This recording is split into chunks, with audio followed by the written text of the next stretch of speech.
Diawali dengan beberapa penjaga gedung yang sedang patroli di malam hari dengan mengamankan sesuatu yang pastinya berharga di sana dengan sistem keamanan yang tingkat tinggi. Terlihat seorang perampok atau pencuri yang sedang mengotak-atik sebuah berangkas dan menemukan artefak atau barang antik dan mengambilnya. Seorang penjaga melihat ruang server di sana. Terkejutnya, penjaga tersebut sudah menemukan kabel listrik telah diputus oleh seseorang. Tidak lain dan tidak bukan si perampok tersebut yang telah melakukannya. Otomatis para penjaga panik dan memeriksa ruangan yang telah dijaga ketat. Pas tiba di ruangan tersebut, kagetnya para penjaga melihat berangkas telah terbuka dan kehilangan barang antik tersebut tanpa jejak perampok. Terlihat perampok telah kabur dan memanjat ventilasi udara di ruangan tersebut. Alarm pun berbunyi dan para penjaga pun sudah bertebaran dan berjaga di setiap sudut dan memastikan si perampok tertangkap. Terjadi kejar-kejaran antara penjaga dan perampok tersebut. Perampok ini adalah perampok yang profesional dan sudah terlatih meloloskan diri. Dan akhirnya perampok ini pun kabur tanpa jejak. Ini adalah Hyung dan ini asistennya sekaligus partnernya bernama Go-in. Hyung adalah perampok yang profesional yang disebut safecracker dan temannya adalah teknisi berpengalaman. Di sini Hyung telah mencuri barang tersebut dan menghancurkannya. Hyung membuat tiruannya dengan alat canggih yang dimilikinya dan ingin menjualnya atau menginvestasikan artefak tersebut dengan seseorang yang bernama Dr. Min. Sesampainya di sana, Dr. Min dan Hyung bernegosiasi tentang bisnis mereka. Awalnya, Dr. Min tidak mau kerjasama karena mengetahui barang tersebut adalah palsu. Setelah bernegosiasi, Dr. Min pun berminat karena sebelumnya Hyung sudah membongkar kedok asli Dr. Min, di mana Dr. Min juga adalah kolektor barang palsu yang dimana barangnya sudah dijual mahal setara dengan barang antik yang aslinya. Film pun dimulai, The Technicians. Scene berubah di mana memperlihatkan seorang detektif yang bernama Gong dan anggotanya yang mencari seorang saksi. Kita sebut saja Harto yang ingin dilindungi dari ketua gangster bernama Boss Chow yang tidak lain juga anak buahnya tapi berkhianat kepadanya. Akhirnya dihadang oleh anak buah Chow dan memecahkan kaca mobilnya. Harto pun dibawa dan dieksekusi oleh Chow karena berkhianat. Di tempat lain, kelompok Hyung melakukan aktivitasnya dengan mulai membuat uang palsu, dan di mana uang tersebut mempunyai kekurangan terhadap alkohol, Hyung pun pergi dan meninggalkan rekannya Go-in yang sedang kelaparan. Hyung menemui seorang wanita bernama Yunha. Yunha adalah pemilik galeri terkenal. Hyung bermaksud mengajak Yunha berinvestasi dengannya. Yunha sedikit tidak percaya dengan Hyung. Tapi sebenarnya bukan rencana Hyung ini yang sebenarnya. Lanjut. Di mobil terlihat Hyung dan Go-in berbicara mengenai bagaimana ia merampok dengan target hasil curian yang besar. Hyung pun menyuruh Go-in untuk mencari tempat tersembunyi dan tentunya ahli dalam meretas atau hacker. Perkenalkan, ini adalah Jong. Baik, kita sebut saja Jong. Jong adalah seorang hacker profesional. Apapun ia bisa retas, tapi mempunyai reputasi yang buruk. Ia kerap berkhianat dengan rekan bisnisnya demi mendapatkan uang. Go-in pun bertemu dan ngobrol soal kerjasama yang dimana target buruannya sangat menggiurkan. Jong pun langsung menerima tawaran tersebut. Go-in memperkenalkan dengan Hyung, di mana Hyung sudah mengetahui reputasi Jong sembari meledeknya. Setelah itu mereka mencari gedung yang cocok untuk melakukan aksi mereka.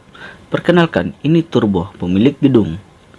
Hyung di sini sangat teliti bahwa gedung ini bukan milik Turbo, tapi milik pemerintah. Di mana gedung yang ia sewa adalah akal-akalan Turbo demi mendapatkan uang, dan Hyung pun gedung itu dengan bayaran belakangan. Turbo kesal, akhirnya Turbo menghilaskannya. Plus Turbo dan konco-konconya disuruh agar membersihkan tempat itu. Mereka pun bertiga melakukan aksinya dengan memata-matai CCTV dan toko emas. Mereka membuat rencana di mana toko emas yang mereka incar memiliki ruang VIP dan Hyung berencana memasukinya. Hyung pun bertemu dengan kliennya sebelumnya bernama Yunha. Hyung membahas kalung yang dikenakan Yunha, yang ternyata kalung itu sangat langka dan mahal, sekaligus pemberian ibunya yang telah meninggal. Tapi Yunha tidak mengetahui harga kalung tersebut. Di sini, rencana Hyung berhasil dengan menggunakan Yunha sebagai jalan keluarnya untuk melihat ruang VIP tersebut. Demi memasuki ruang VIP toko emas A, kita sebut toko emas A saja ya, mereka mampir dulu ke toko emas B untuk mengecek harga kalung berlian yang dimiliki Yunha. Di sini memperlihatkan Hyung meletakkan sebuah koper di bawah kursi tamu yang ternyata bom asap. Di toko ini Hyung tidak ingin mampir ke ruangan VIP toko B karena bukan toko B itu targetnya. Toko B hanya umpan untuk menjajah toko A. Setelah itu mereka berdua pergi ke toko emas A untuk menanyakan lagi harga kalung Yunha. Pemilik toko emas pun tersanjung dan mempersilahkan masuk ke ruang VIP dengan memperlihatkan koleksi kalung berlian lainnya. Akhirnya Hyung berhasil masuk dan memantau ruangan serta berangkas tersebut. Scene berpindah di mana Bos Cho yang jahat dan tidak beradab merencanakan sesuatu kejahatan. Ia akan mencuri uang para politisi tersebut, sekaligus membalaskan kesalahannya karena Bos Cho tidak dicalonkan sebagai caleg, di mana Bos Cho diketahui latar belakang adalah bos gangster. Perkenalkan, ini asisten Bos Cho yaitu Lee Jo Hyung. Kita sebut saja Won.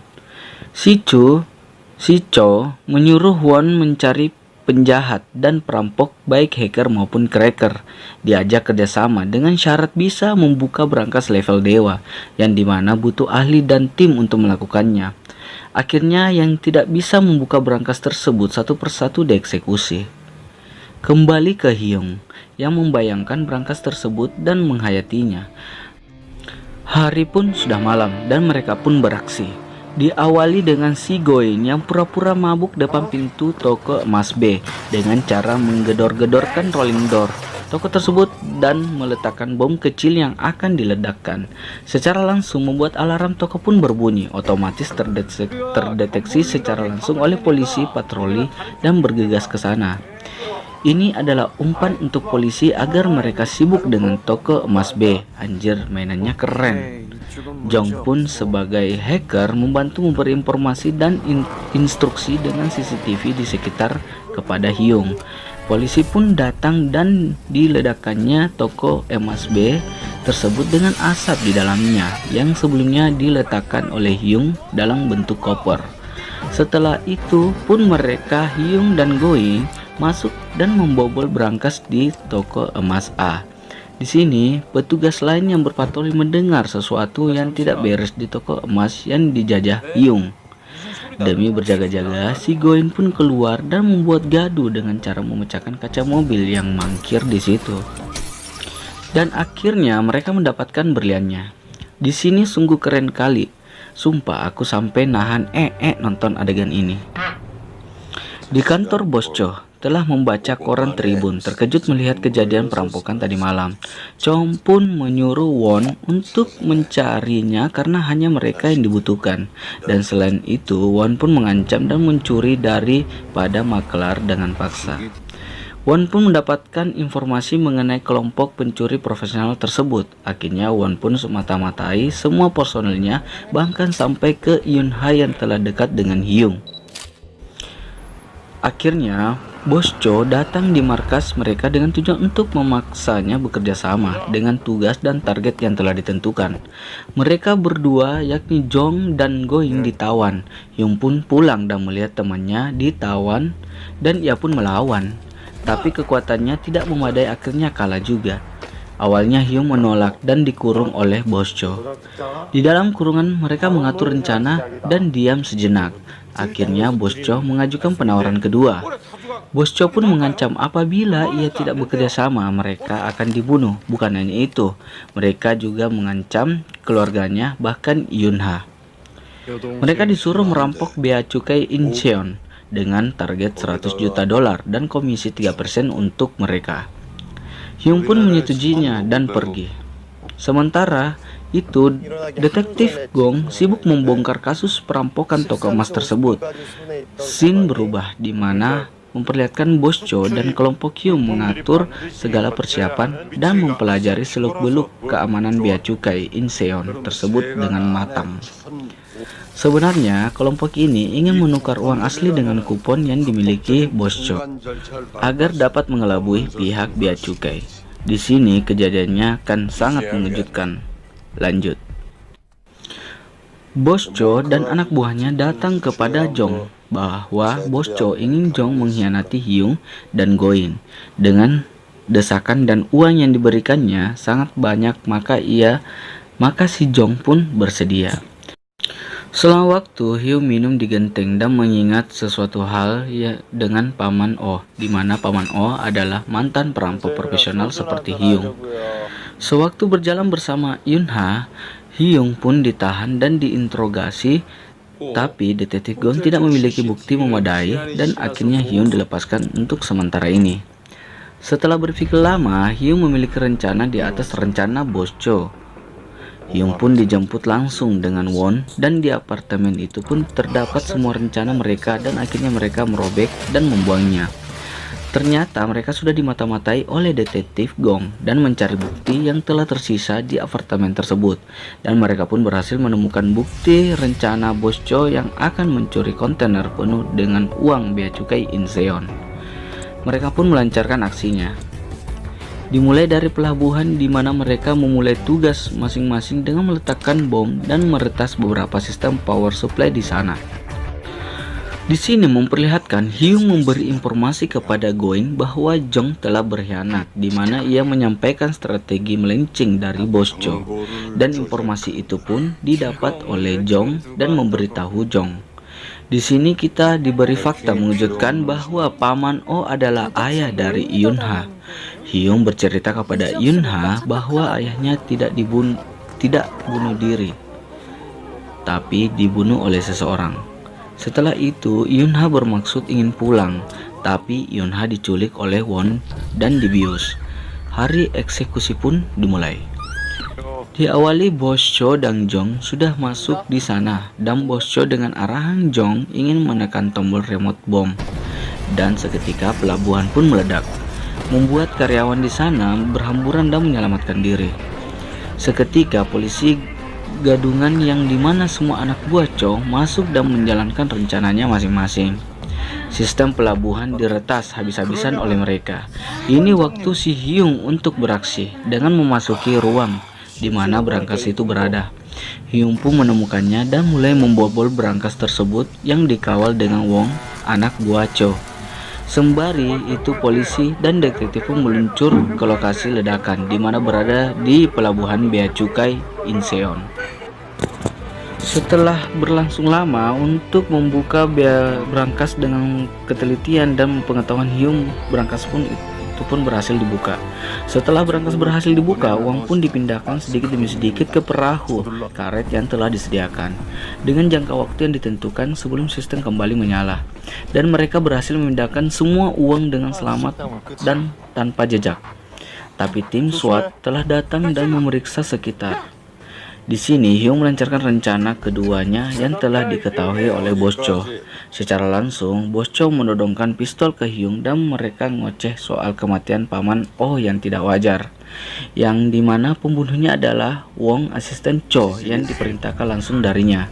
Cho pun mengancam Hyung bahwa ia menawan Yun-ha. Bos Cho menyuruh Hyun membawa tas berisi bom. Hyun pun berkendara beberapa menit, tak disangka ia dikejar oleh detektif dan beberapa polisi, tapi semuanya terhalau. Dan Hyun pun tersudutkan. Hyun berusaha lari dan melompat ke laut.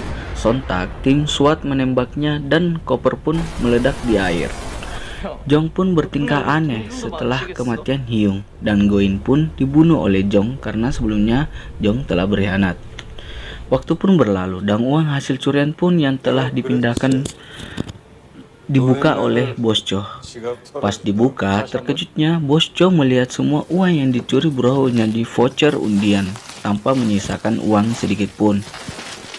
Sontak Bos Cho marah karena harapannya tidak sesuai rencana. Beberapa menit kemudian Bos Cho menerima telepon yang tidak dikenal. Terkejutnya ternyata si Hyung masih hidup. dan sehat walafiat. Ternyata Bos Cho telah terjebak dengan permainannya sendiri. Polisi pun datang ke sana untuk menangkap Cho serta anak buahnya. Terjadi perkelahian antara polisi dan anggota Cho yang saya tidak perlihatkan di sini, Bos Cho. Jong ternyata tidak berkhianat kepada Hyung. Di sini memperlihatkan Jong menyelamatkan Yun-ha dari amukan si Won. Bos Cho pun kabur dan diikuti oleh detektif. Hyung menelpon Cho dan membeberkan rencananya, di mana pemenangnya kita semua sudah tahu, yaitu Hyung. Kenapa bisa begitu? Ini ceritanya. Dimulai dari Hyung yang telah terpojok dan berlari ke laut, hendak ditembak dengan senapan mainan oleh Turbo, yang dimana Turbo adalah teman dari Goin.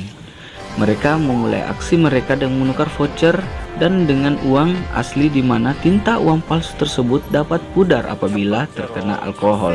Berarti voucher itu adalah uang asli, di mana uang asli itu dicetak menjadi voucher. Dan si Jong pun melakukan acting dengan Goin dengan John pura-pura menusuk Goin dan meninggal. Akhirnya Goin dan Jong mengamankan barang bukti dengan berpura-pura menjadi polisi penyidik dan membawa pergi uang tersebut. Asik. Kembali lagi dengan Hyung dan Bos Cho yang marah. Akhirnya Hyung menabrak mobil Cho dan menodongkan senjata, tetapi tidak jadi menembaknya.